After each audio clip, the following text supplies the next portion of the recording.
Welcome to my channel. कैसे हैं आप सब? उम्मीद है आप बहुत अच्छे होंगे। तो मैं आज आपको अकाउंट्स एक नया सब्जेक्ट पढ़ाने वाली हूँ और उसमें एक बहुत इंपॉर्टेंट टॉपिक है जिसका नाम है BRS, बैंक रिकन्सिलिएशन स्टेटमेंट। तो ये एक ऐसा टॉपिक है जो अगर आपको आ गया एक बार तो आपके लिए बहुत आसान है, पर अगर आपको नहीं आया तो ये टॉपिक समझना बहुत मुश्किल हो जाएगा। तो ये आज का जो वीडियो है बेसिक कॉन्सेप्ट्स का है, आप उसको ध्यान से पढ़िए। मैं आपको एक टेक्निक सिखाऊंगी जिससे आप आराम से कर सकते हैं। तो चलिए स्टार्ट करते हैं, ठीक है। तो देखिए, तो अपन सीखने वाले हैं आज बैंक रिकन्सिलिएशन स्टेटमेंट, ठीक है। तो सबसे पहले मुझे बताइए कि आपने कभी अपनी मम्मी पापा की या खुद की तो आपका अकाउंट होगा नहीं, अभी हो भी सकता है, अगर कभी आपने पासबुक देखी है? पासबुक कैसे होती है, देखिए कि नहीं देखी है? चलो देखी होगी, मैं मान लेती हूँ, मैं मान के चलती हूँ कि आपने पासबुक नहीं देखी है। देखिए, और जिसने भी नहीं देखी है वो आप देख लीजिएगा आज ही। तो क्या होता है कि पासबुक में अपन जो भी पैसे जमा कराते हैं ना वो क्रेडिट होते रहते हैं। तो मैसेज भी आता है तो your account has been credited, मतलब अगर पैसे आए तो पासबुक में क्रेडिट हो जाएगा, और पासबुक से चले गए तो वो क्या हो जाएगा, डेबिट हो जाएगा। लेकिन कैशबुक में क्या होता है, उल्टा होता है कि कैशबुक में अगर पैसे आते हैं तो डेबिट होता है और जाते हैं तो क्रेडिट होता है। ये तो आपने डेबिट क्रेडिट में सीखा ही होगा। तो इस कारण कुछ कुछ ऐसी एंट्रीज होती हैं जो अपन रिकॉर्ड नहीं कर पाते हैं कैशबुक में, क्योंकि लास्ट डेट होती है कब, जैसे बैंक इंटरेस्ट या बैंक चार्जेस। तो उन दोनों को अपनी पासबुक, बिजनेस की पासबुक और कैशबुक दोनों रिकनसाइल हो जाएं, इस वजह से अपन ये स्टेटमेंट बनाते हैं। एक दिन का स्टेटमेंट बनता है ये, मतलब उस पर्टिकुलर पीरियड का नहीं बनता है, एक दिन के हिसाब से बनता है, ठीक है। तो सबसे पहले आप मेरे साथ लिखिए कि BRS क्या होता है। BRS is prepared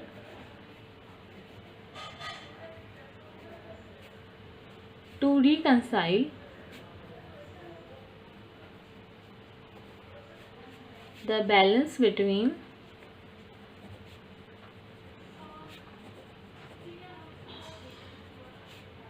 cash book and passbook। तो कैश बुक और पासबुक का रिकन्सिलेशन क्या होता है, अपना BRS स्टेटमेंट, ठीक है। देखिए, जैसे यहाँ पे अपनी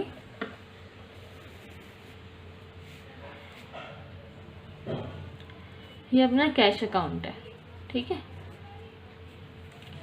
ये डेबिट, ये क्रेडिट। तो जैसे जैसे पैसे आते जाते हैं तो ये इस साइड अपना इंक्रीज होता जाता है, ठीक है। तो अपन इस साइड लिखते हैं, ठीक है। और जैसे जैसे क्रेडिट होता है, मतलब डिक्रीज होता है, पैसे निकालते हैं अपन, खर्चा करते हैं, तो वो डिक्रीज हो जाता है, वो इस साइड लिखते हैं अपन। लेकिन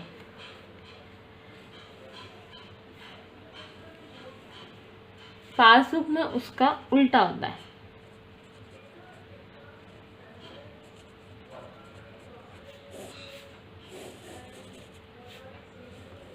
आप मेरे साथ नोट करते जाइएगा, ठीक है।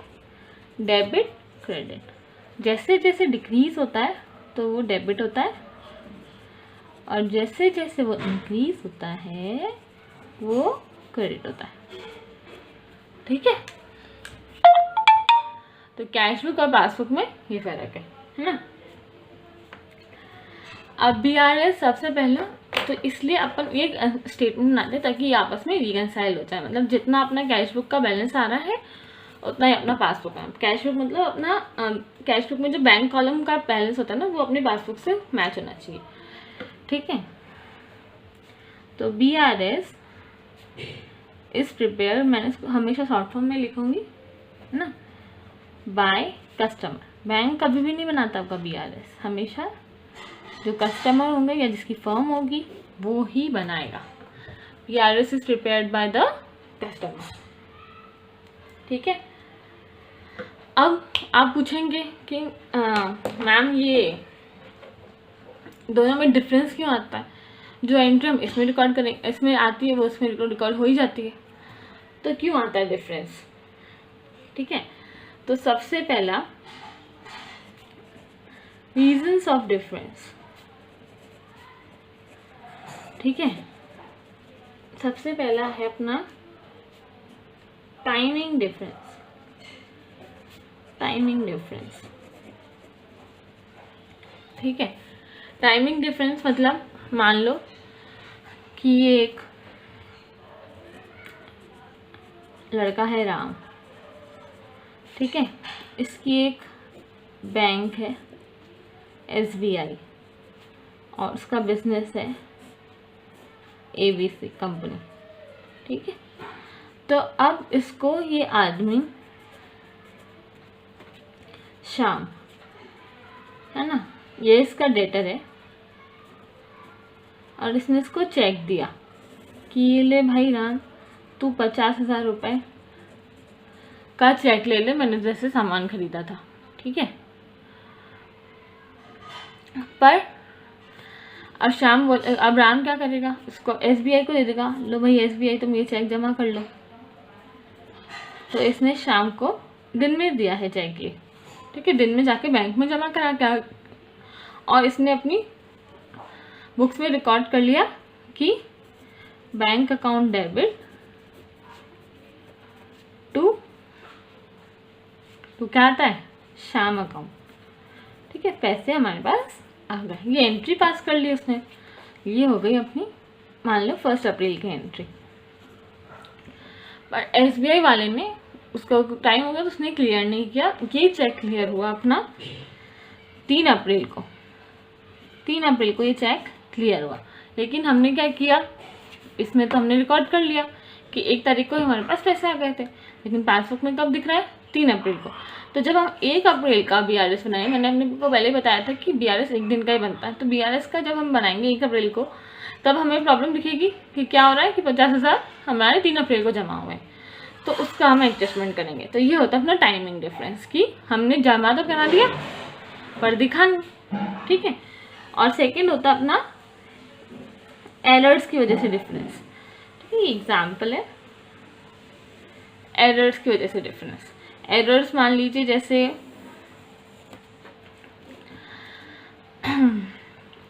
जैसे अपना एरर्स हो सकते हैं कि हाँ, हमने बैंक इंटरेस्ट हमको दी, उसने बैंक ने SBI ने राम को इंटरेस्ट दिया 1000 रुपीज़ का इंटरेस्ट दिया, पर राम ने जल्दी जल्दी में क्या किया, उसका अकाउंट में एंट्री पास कर ली, bank account debit to interest receive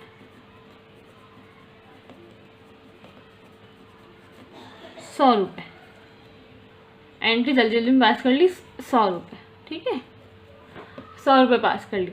तो अब क्या होगा, 900 रुपीज़ का फ़र्क आ जाएगा, तो इस वजह से भी हमारा रिकनसाइल नहीं होगा। तो ये एरर्स, कुछ ऐसे एरर्स और कुछ ऐसे टाइमिंग डिफरेंस की वजह से हमारी पासबुक और कैश बुक दोनों मैच नहीं होती। तो अपन इस स्टेटमेंट में ऐसे एरर्स और ऐसे टाइमिंग डिफरेंस को रिवर्स करेंगे और फिर इसको रिकनसाइल करेंगे, ठीक है। तो अब आगे चले, तो चलिए आगे चलते हैं। हाँ, तो आगे लिखते हैं अपन, पॉइंट है when cash book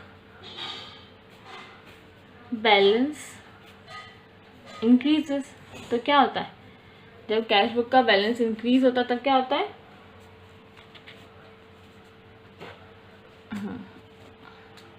cash book का बैलेंस इंक्रीज होता है तब क्या होता है बेटा, अपनी कैश बुक तो डेबिट होती है ना, पर अपनी पासबुक क्या होती है, क्रेडिट होती है, ठीक है। वैसे ही when cash book balance decreases, तो क्या होता है, अपनी कैश बुक हो जाएगी क्रेडिट और पासबुक क्या हो जाएगी, डेबिट, है ना। आपने बैंक ओवरड्राफ्ट का नाम सुना है बच्चों? नोट करते जा रहे हैं ना अपने साथ। मैं पूछ रहा हूँ, आपने बैंक ओवरड्राफ्ट का नाम सुना है क्या? बैंक ओवरड्राफ्ट मतलब ऐसा सिस्टम होता है बैंक्स के साथ, जो भी बिजनेसमैन अगर चाहे, जब उसको भी शॉर्ट टर्म लोन की ज़रूरत हो तो चाहे तो अपने अकाउंट में बैलेंस से ज़्यादा पैसे निकलवा सकता है, और जितने ज़्यादा उसने पैसे निकलवाए तो उस पर बैंक इंटरेस्ट लेता है, तो उस करंट अकाउंट में ये ओवरड्राफ्ट बैलेंस चलता है। तो अब जो बिजनेसमैन होते हैं वो क्या करते हैं, ज़्यादातर बिजनेसमैन ओवरड्राफ्ट की फैसिलिटी लेके रखते हैं, ताकि कभी भी उनको कहीं पेमेंट करना हो तो वो एकदम से हो जाए और फिर उस पर इंटरेस्ट दे देते हैं। तो अपना ज़्यादा करके जो अपना क्वेश्चंस आएंगे वो बैंक ओवरड्राफ्ट से ही आएंगे। तो अगर कहीं पे लिखा हुआ हो बैंक ओवरड्राफ्ट,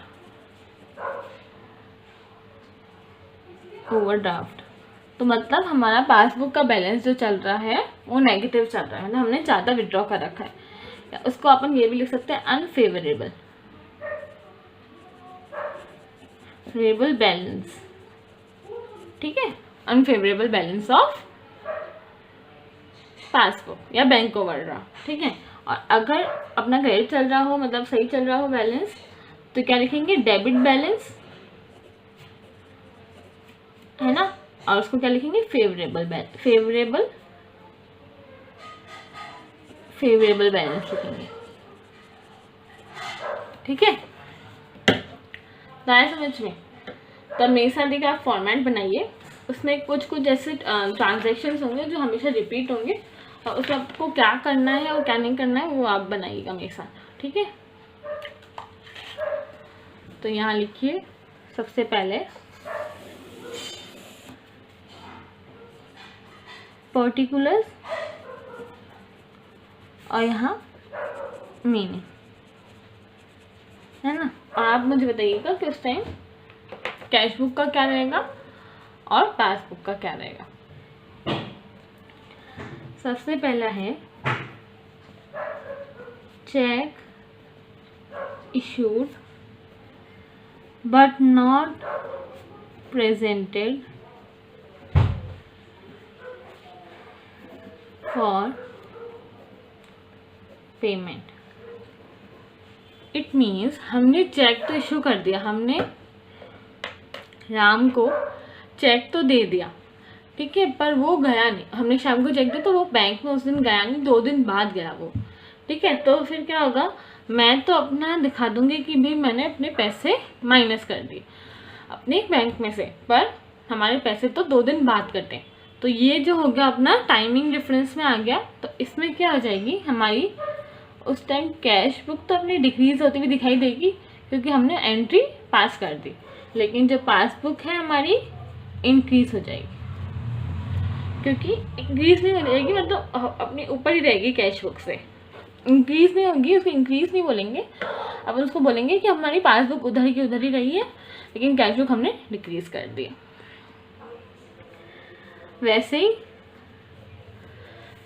ये वाला check deposited into bank but not clear. जैसे मैंने आपको इस एग्जाम्पल में बताया था, पहले वाले एग्जाम्पल में,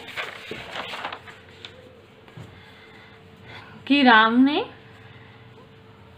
को शाम ने चेक दिया और राम ने SBI में दे दिया, पर क्या हुआ, SBI ने उस टाइम क्लियर नहीं किया। क्लियर कब किया, 3 अप्रैल को। तो ये जो टाइमिंग डिफरेंस है इसको ये बोलते हैं कि check deposited into bank but not cleared या कलेक्टेड। तो हमने क्या किया था इसमें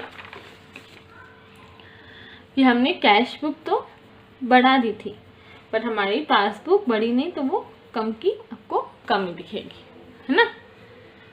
और ट्रांजैक्शन ये तो अपने टाइमिंग डिफरेंस की वजह से, और अब एरर्स होंगे या कुछ हमने चीज़ें ओमिट कर ली हैं तो वो होगा, तो वो पढ़ते आएंगे, ठीक है।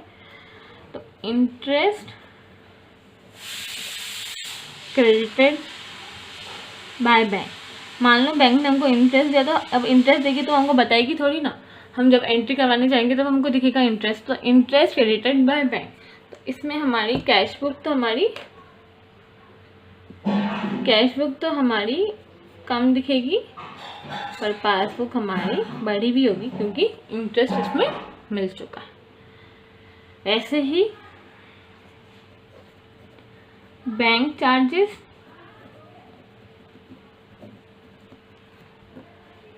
बैंक चार्जेस में क्या आएगा, बैंक चार्जेस लिखा होगा या इंटरेस्ट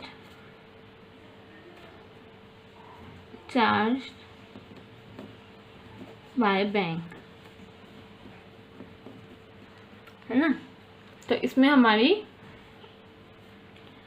पासबुक तो कम हो जाएगी, ठीक है, क्योंकि बैंक ने इंटरेस्ट चार्ज कर लिया, पर हमारी कैश बुक हमको बड़ी भी नजर आएगी क्योंकि हमने उसमें से इंटरेस्ट कम नहीं किया, है ना।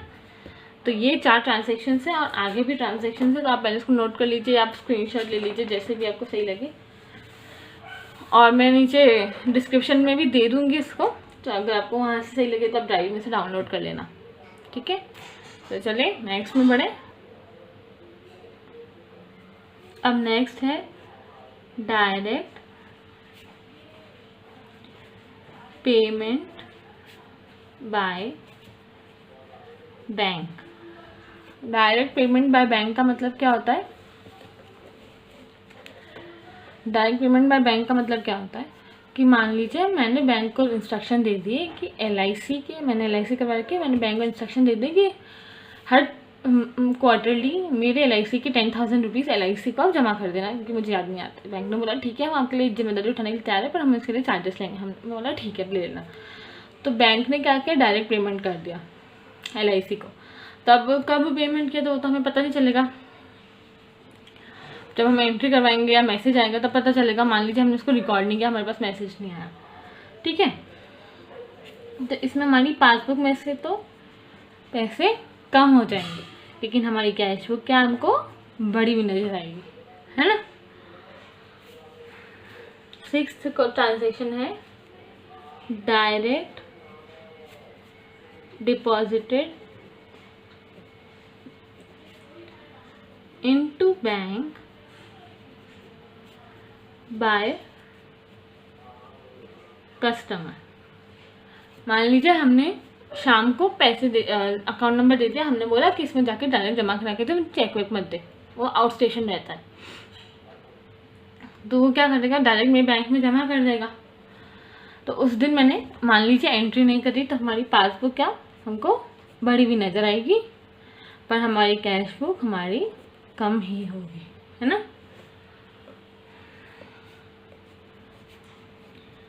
अब है डिसऑनर ऑफ चेक या bill of exchange. Dishonour of cheque या बिल ऑफ एक्सचेंज आप क्या समझते हैं? बिल ऑफ एक्सचेंज एक ऐसा डॉक्यूमेंट होता है, उसमें सामने वाला जो होता है वो प्रॉमिस करता है कि हाँ भाई मैं आपको 3 महीने बाद पैसे दे दूंगा। उसमें ऐसे लिखा हुआ होता है I promise to dash dash dash कि मैं इसको 3 महीने बाद पैसे दे दूंगा, ठीक है। तो क्या वही बिल ऑफ एक्सचेंज आगे अपन पढ़ेंगे चैप्टर्स में। तो वो डॉक्यूमेंट होता है अपने पास, बैंक में अपन वो डॉक्यूमेंट जाके जमा करा देंगे कि भाई मुझे 3 महीने बाद पैसे मिलने वाले हैं। तो बैंक अपन को क्या करेगी, पैसे उस टाइम हाथों हाथ दे देगी।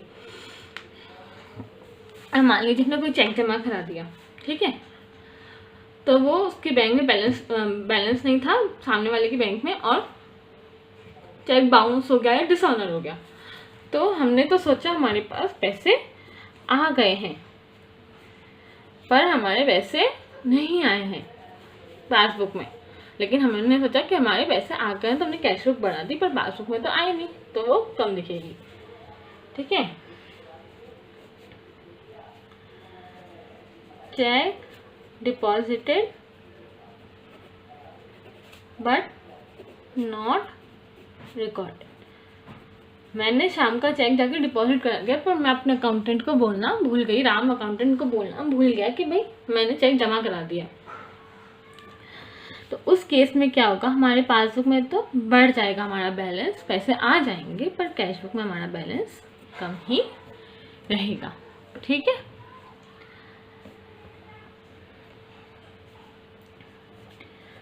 अब ये केस उल्टा है, चेक तो हमने रिकॉर्ड कर लिया, हमने अपने अकाउंटेंट को बता दिया कि मेरे को चेक मिला, पर मैं डिपॉजिट कराना भूल गई। अकाउंटेंट ने एंट्री पास कर ली, कैश बुक बना दिया, पर पासबुक हमारा कम का कम ही रहा क्योंकि हमने जमा ही नहीं कराया।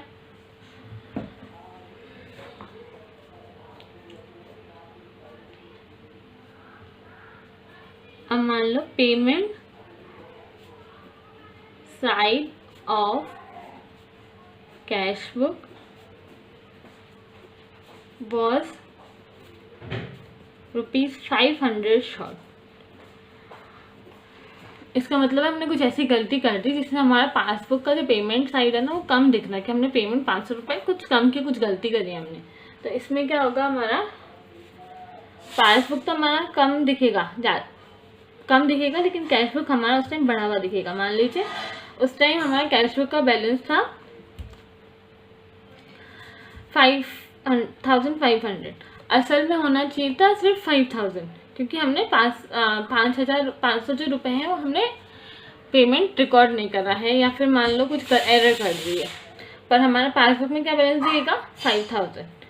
तो इस हिसाब से पासबुक हमारी कम दिखेगी, हमारी कैश बुक ज़्यादा दिखेगी, है ना। और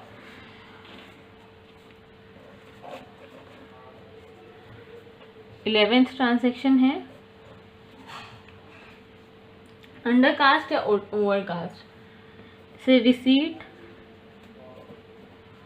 side of cash book is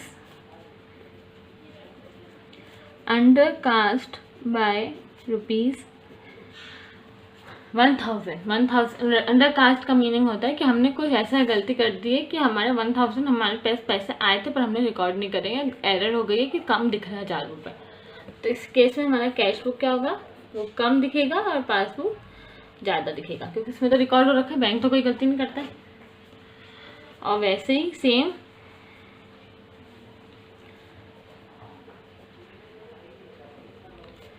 payment side of cash book is overcast by 500। इस केस में हमने 500 रुपये ज़्यादा रिकॉर्ड कर लिया कि हमने ज़्यादा पेमेंट करा, तो इस केस में हमारा कैश बुक कम ही दिखेगा, क्योंकि हमको लगा कि हमने ज़्यादा पेमेंट करा, तो हमारा पासबुक लेकिन सही दिखेगा क्योंकि वो बड़ा हुआ। ठीक है।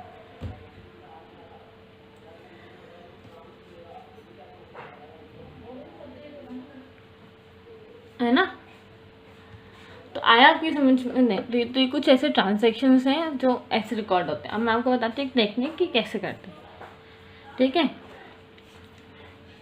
आपको जो क्वेश्चंस दे रखे होंगे ना, उसमें एक का बैलेंस दिया हुआ होगा, या तो कैश बुक का बैलेंस दिया हुआ होगा या तो पासबुक का बैलेंस दिया होगा, उसको बेस मानते हुए अपन प्लस माइनस करेंगे। तो फॉर्मेट एक बनाती हूँ, आपके साथ एक क्वेश्चन करती हूँ TS ग्रेवाल का ही, तो आप मेरे साथ करिए वो क्वेश्चन, फिर आगे के क्वेश्चन अपन नेक्स्ट वीडियो में करेंगे, है ना। तो आपने नोट कर लिया है, बढ़े आगे। तो देखिए एक छोटा सा इलस्ट्रेशन है, इसको अपन करेंगे फॉर्मेट के साथ। ठीक है। तो मैं बताऊंगा कोई टेक्निक कैसे करेंगे, पर एक बार अपन क्वेश्चन पढ़ ले। On 31 March 2019 bank column show a debit balance of 49,000। Bank column of cash book मतलब हमारा 49,000 फेवरेबल बैलेंस है। बैंक स्टेटमेंट और passbook showed credit balance of 37,400। हमारा 49,000 कैश बुक दिखा रहा है और पासबुक क्या दिखा रहा है 37,400 का क्रेडिट बैलेंस, मतलब फेवरेबल है ना। Entries were compared and following differences were identified. क्या क्या डिफरेंस है?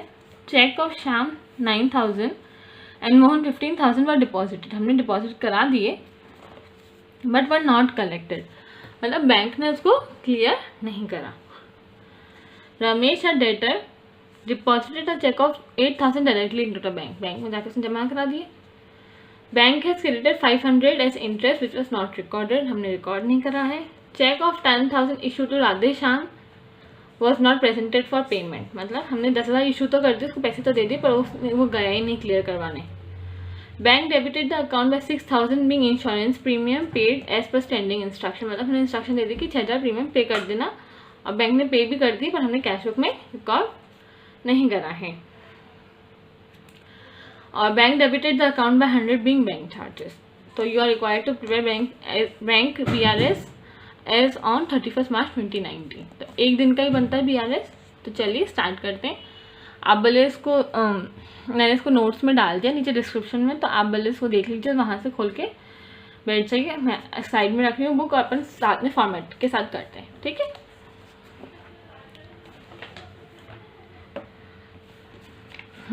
तो सबसे पहले अपन यहाँ लिखते हैं BRS एज ऑन 31 मार्च 2019, ठीक है, क्योंकि अपना एक दिन का ही बनता है। यहाँ लिखेंगे पर्टिकुलर्स, यहाँ लिखेंगे प्लस आइटम्स, और यहाँ लिखेंगे माइनस आइटम्स, ठीक है। यहाँ प्लस और माइनस करेंगे। इसमें क्या अपन को दोनों बैलेंस ही आवा है, कैश बुक और पासबुक। तो आपकी मर्जी, या तो आप कैश बुक रखिए या तो आप पासबुक रखिए, ठीक है। तो मैं कैश बुक बेस रख रही हूँ बैलेंस। तो कैश बुक सबसे पहले लिखेंगे balance as per cash book, जो भी आप रखेंगे वो लिखना है यहाँ पे। तो क्योंकि क्रेडिट बैलेंस अपना सही है नॉर्मल 49,000 अपन लिखेंगे, अगर अनफेवरेबल होता है तो अपन यहाँ लिखते हैं, है ना। अब सबसे पहला ट्रांजैक्शन है कि चेक हमने डिपॉजिट करा दिया है पर बैंक ने क्लियर नहीं करा, वो शाम वाले एग्जाम पर। तो अब देखिए, एक टेक्निक होती है, जो अपनी बेस बुक है ये अपना हाथ दीजिए ऐसे, और जो अपनी बेस बुक है उसको मान लीजिए ये कैश बुक है अपनी, और ये क्या होगी पासबुक, है ना। अब मेरे हाथों को ध्यान से देखिएगा। चेक डिपॉजिट करा दिए, मतलब हमने अपनी क्या की, चेक डिपॉजिट करा दिया, मतलब हमने अपनी एंट्री कर दी और हमारी कैश बुक बढ़ गई है ना। लेकिन पासबुक क्या है, उधर की उधर है, क्योंकि क्लियर नहीं हुई है। हमने एंट्री करके कैश बुक में एंट्री कर दी और हमारे पैसे बढ़ गए, लेकिन पासबुक में क्या क्लियर नहीं हुआ है। तो उसको चेंज करने के लिए हम, क्योंकि बेस हमारा क्या है कैश बुक, तो हम उसको नीचे कर देंगे, माइनस कर देंगे, है ना। तो ये जो चेक डिपॉजिट कराए हमने इंक्रीज कर दिया है 24,000 से अपने बैलेंस कैश का, पर हमारी पासबुक में बैलेंस बढ़ा नहीं है। तो उन दोनों को बराबर करने के लिए जो हमने ऊपर किया उसको नीचे कर देंगे, क्योंकि कैश बुक हमारा बेस बुक है, तो उसको नीचे करेंगे कैश बुक को। तो ये क्या हो गया हमारा, हम उसको लिखेंगे माइनस में, है ना। तो लिखते हैं इसको माइनस में। आप ये हाथ से करेंगे तो आपको आसानी से हो जाएगा, है ना। Check deposited but not clear, कितना है 24,000, है ना। रमेश ने क्या किया, चेक जाके डायरेक्टली डिपॉजिट करा दिया 8,000 बैंक में। अब देखिए, ये चेक बुक है और ये पासबुक है। रमेश ने बैंक में जाके 8,000 रुपये जमा करा दिए, तो हमारी पासबुक इतनी यहाँ बढ़ गई, लेकिन क्योंकि हमारी बेस बुक कैश बुक है ना। अब इसको ऊपर लाने के लिए अपन इसको नीचे नहीं करेंगे, क्योंकि बेस बुक क्या हमारी ये वाली बेस बुक है, तो इसको नीचे नहीं कर सकते, हमको इसको ऊपर लेके जाना पड़ेगा। समझ में आया, जो बेस बुक है उसको ही अपन ऊपर नीचे कर सकते हैं। तो पासबुक ऊपर चढ़ी हुई, तो उसको बराबर करने के लिए क्या करेंगे अपन, उसको भी ऊपर चढ़ा देंगे, तो प्लस करेंगे इसको, है ना। Amount directly deposited into bank, कितना हो गया 8,000, है ना। अब बैंक ने इंटरेस्ट हमको क्रेडिट किया है, लेकिन हमने उसका कैश बुक में रिकॉर्ड नहीं किया। अब ये पासबुक की कैश बुक, बैंक ने इंटरेस्ट दे दिया हमको 500 रुपये, हमने बढ़ा दिया बैलेंस, पर ये इतना का इतना ही है, तो बड़ा करने के लिए इसको भी ऊपर बढ़ा देंगे, मतलब प्लस करेंगे। इंटरेस्ट क्रेडिटेड बाय बैंक कितना हुआ 500 रुपीज़, प्लस में रखेंगे, है ना। फिर चेक हमने राधेश्याम को इशू किया था, पर उसने प्रेजेंट ही नहीं किया पेमेंट के लिए। तो हमने क्या किया था, चेक दिया राधेश्याम को, तो 10,000 हमने भी कैश बुक में से कम कर दिए, पर उसने पेमेंट दिखाया ही नहीं, हमारे पास में से कम हुए ही नहीं। तो इसको बराबर करने के लिए इसको वापस ऊपर ले जाएंगे, क्योंकि इसको बराबर करना है अपन को, ये अपनी बेस बुक है तो उसको बराबर करना है, तो उसको ऊपर लेके जाएंगे, है ना। Cheque issued but not presented, है ना।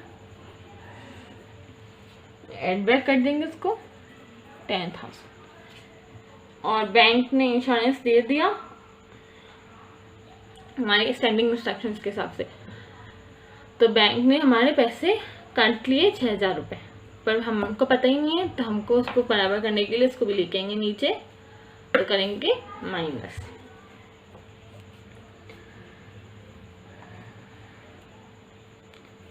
इंश्योरेंस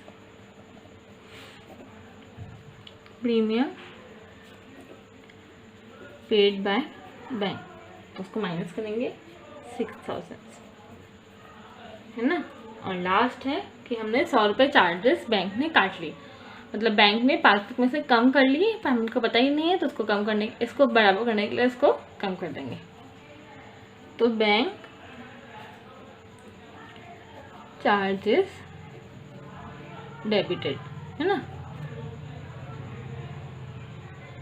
तो क्या हो गया इसमें, 100 रुपये अपन कम कर दिए। आया समझ में, हो गया क्वेश्चन खत्म। अब अपन इसको बैलेंस करेंगे, तो देखना प्लस और माइनस का जो बैलेंस आएगा वो उसके बराबर आएगा। कितना आएगा बैलेंस बताइए, 49, 8,000, 59,000, सॉरी 89, मतलब 49 प्लस 18 होता है 67,000, ठीक है, 67,500। इसका बैलेंस आ रहा है 67,500, और इसका टोटल कितना आ रहा है 30,100। अब इन दोनों को अपन बैलेंस करेंगे तो कितना आएगा, तो यहाँ लिखेंगे बैलेंस एज पर पासबुक, क्योंकि हमारा बैलेंस ऊपर कैश बुक आएगा तो नीचे पासबुक आएगा, और ऊपर पासबुक आएगा तो नीचे कैश बुक आएगा, तो दोनों को माइनस करेंगे तो कितना आएगा 37,466। तो आप चेक करेंगे passbook showed credit balance of 37,400, तो ये दोनों बराबर आएगा, होगा हमारा रिकंसाइल। आया समझ में, ये लिखने की आपको जरूरत नहीं है, ये तो मैंने आपको कैलकुलेशन करके बताई है, आप एक साथ ये लिख लेना डायरेक्ट कि हमारा बैलेंस है, इस पर कैश बुक पासबुक कितना है 37,400। आ गया आपको समझ में। तो ये अपना फॉर्मेट है, इसको ऐसे करेंगे, आप इस टेक्निक से करेंगे तो आपको आसानी से आ जाएगा। तो आखिर के क्वेश्चन है मैं आपको नेक्स्ट वीडियो में कराऊंगी, तो अब बने रहिएगा मेरे साथ। थैंक यू पूरा वीडियो देखने के लिए, शब्बा खैर, शुक्रिया, थैंक यू।